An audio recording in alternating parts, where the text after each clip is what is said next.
Super goal for conservatives. Being conservative, being liberty-minded, being freedom-based, and CPAC is what makes America great.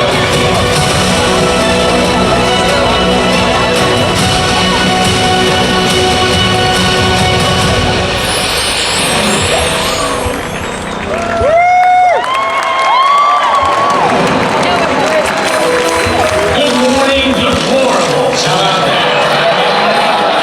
It's our first CPAC. We're just there taking it all in. It's my first CPAC, having an awesome time. The reason I'm here is President Trump saving our country. I never would have come if it wasn't for President Trump. You know what I like about this? Number one, I'm in love, and you're in love. We're all in love together. We've done something that nobody's ever done.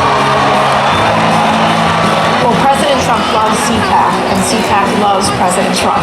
It's a mutual, strong relationship. It's the fact that the president knows that when he comes to CPAC, he's at home. He's with his people. When I first went to CPAC during the Reagan years, where Reagan was a conservative president, but CPAC was much to the right of even where President Reagan was. And now it is right in the center. It is the Republican Party. How's CPAC doing? Good? My man, stand up, please, will you? He's the one who said you should run. Right? Matt said, it's like 5 years ago, 6 years ago, and I made a speech, and then they do some kind of a straw poll. Who made the best speech? They voted, by far the best speech was Trump. He calls me and says, you should run for politics. I say, what do I know about politics? But you know what? We learned quickly, and our country has never done better than it's doing right now. So, thank you.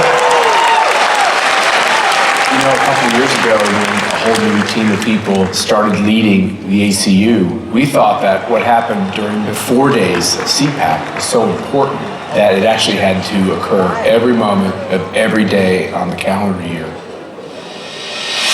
You know, we're kind of stuck in the swamp, and most people obviously live very far away from the swamp for good reasons. People all over the world who are saying it's now our time to pursue this kind of freedom. We've got about 28 different countries now that are asking us to help them put on CPACs in their own countries. Sounds awfully exotic to this Kansas kid. We're going to go to Australia. We're going to have the first CPAC.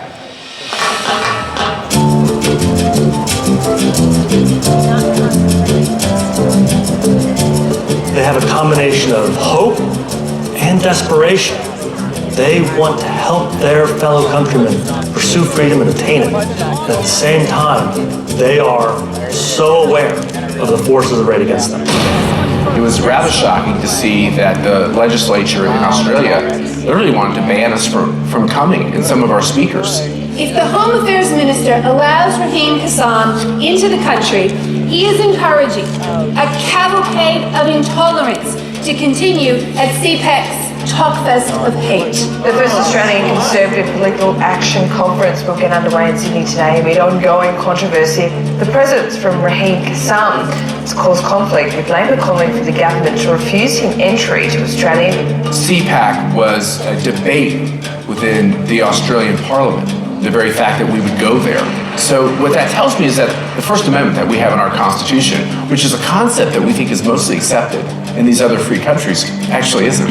He nearly did more to drum up publicity for a Conservative conference on the weekend than anyone else, by demanding that one speaker be barred from the country and smearing any other Conservative who dared to turn up and discuss politics with other Conservatives.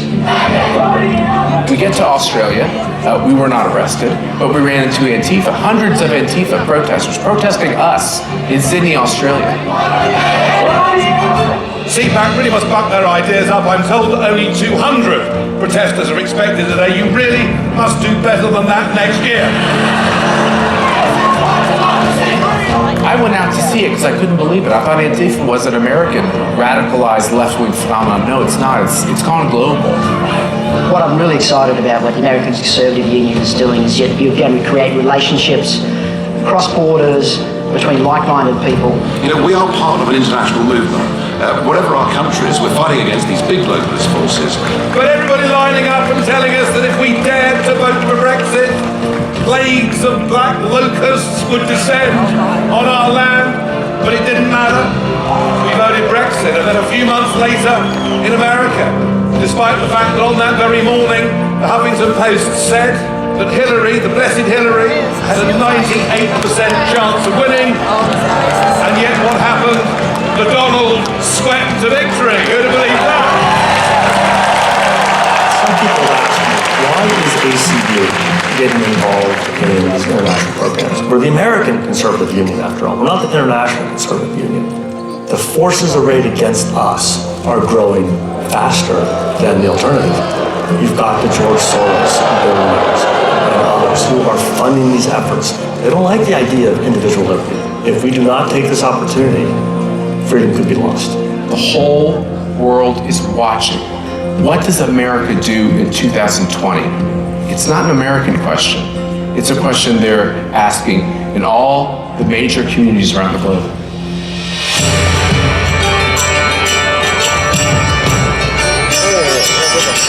We went to our third CPAC in Tokyo, Japan.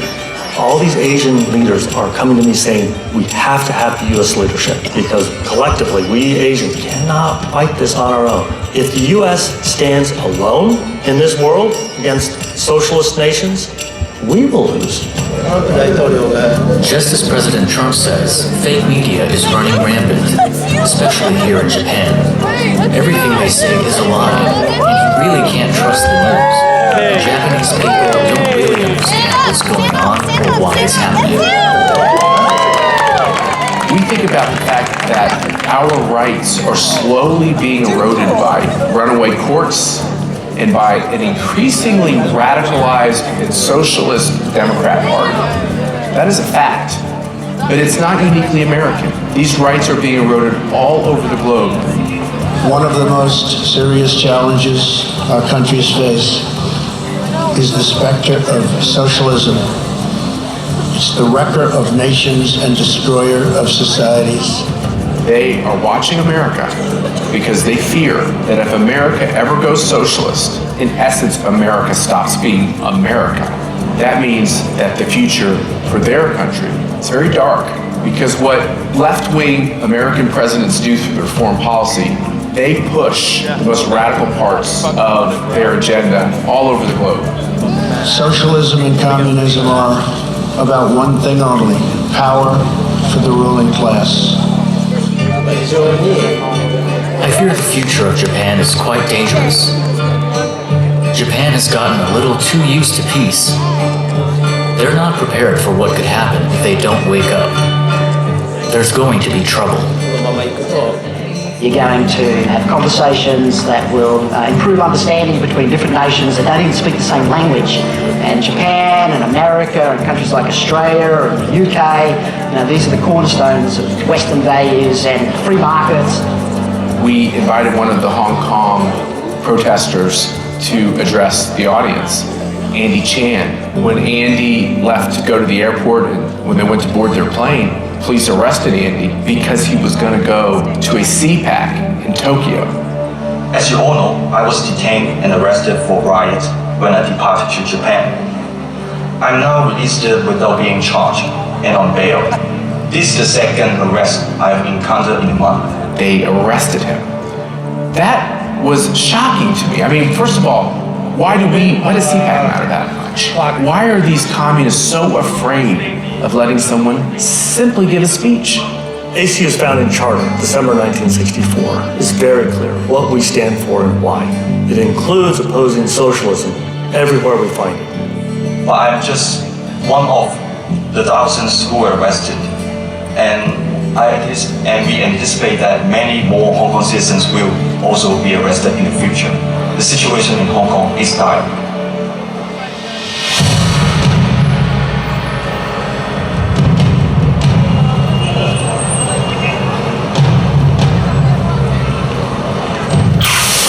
Protesters in Hong Kong are begging the United States and specifically President Trump to help them in their fight for democracy. Tonight, some prominent American conservatives are meeting them in the semi-autonomous territory.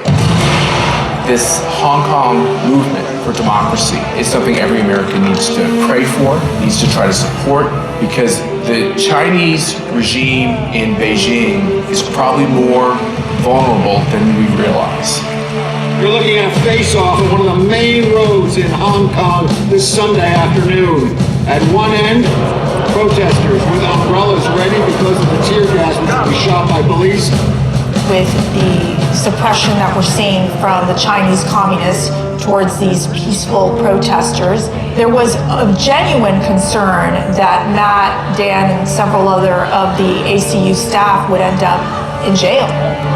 We would hear people say, "I will die for freedom," and they meant it. We're here to support you.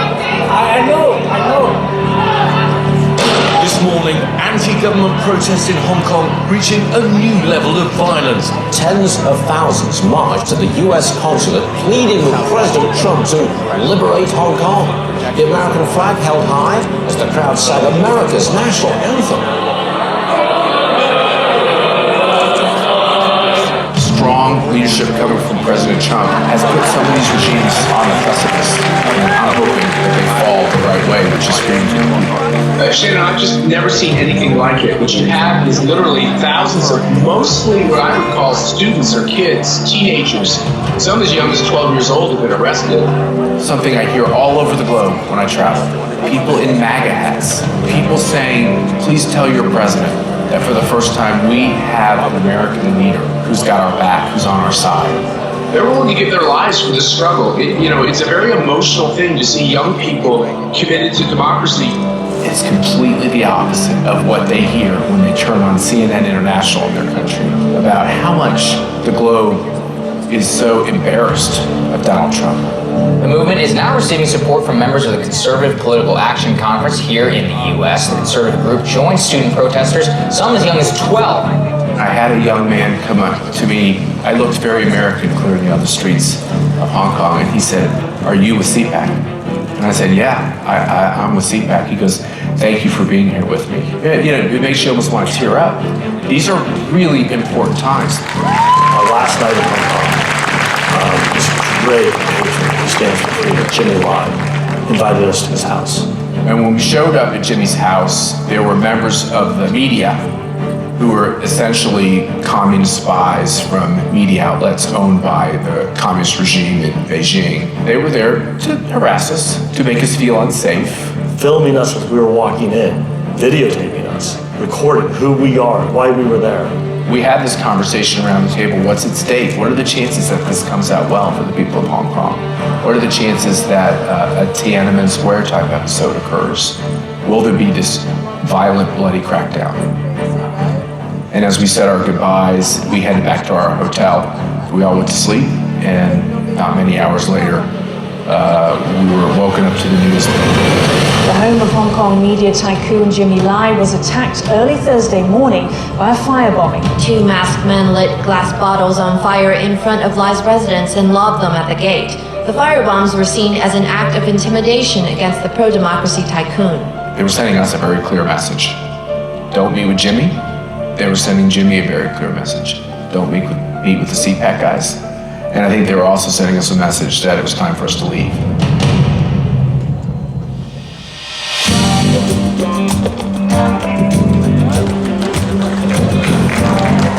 We are in Minneapolis, Minnesota, a really important state for a lot of reasons. It is great to have the ACU here in Minnesota, home to the only congressional delegation that makes Nancy Pelosi look moderate. Today's September 11th, the 18th anniversary of September 11th, 2001. Just in the backyard of where we stand today is a congresswoman who does not like America, who stands for Islamic radicalization.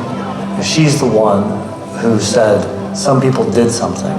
CARE was founded after 9/11 because they recognized that some people did something. So we went up there on 9/11. We held an event called Some People Did Something. They've convoluted the whole idea of September 11th and yet another shaming for what they see as racism. And I think it's politically motivated, and I think we have to call it out and make it stop. We invited Dr. Zuhdi Jasser to be with us today because 18 years ago, he was the man who stood on the grounds of 9/11 and said, it's not appropriate to build a mosque on these grounds. He's Muslim himself. They understood what building a mosque on bombed territory would mean. My family was kicked out of Syria and got political asylum here. Most Muslim majority countries don't have even close to the freedoms that we have here. some people did something. Well, people like Dr. Zuki Jasser, they did something. They helped rebuild America. They helped promote American values. One thing I kept hearing from the people of Minnesota was, why don't more people come here and talk to us? Nobody's showing up in Minnesota, but we're going to show up. It's right for the pickings for conservatives. In Minnesota, the biggest thing we can do is get the message to the people. That's why I'm here today speaking in Minnesota. When I came out of my addiction, I'm going, okay, what's the number, what's the number? Every one of my values fall right here in the conservative line. I've learned so much about this deep state swamp. They didn't have our president's back. We have the highest consumer confidence in history.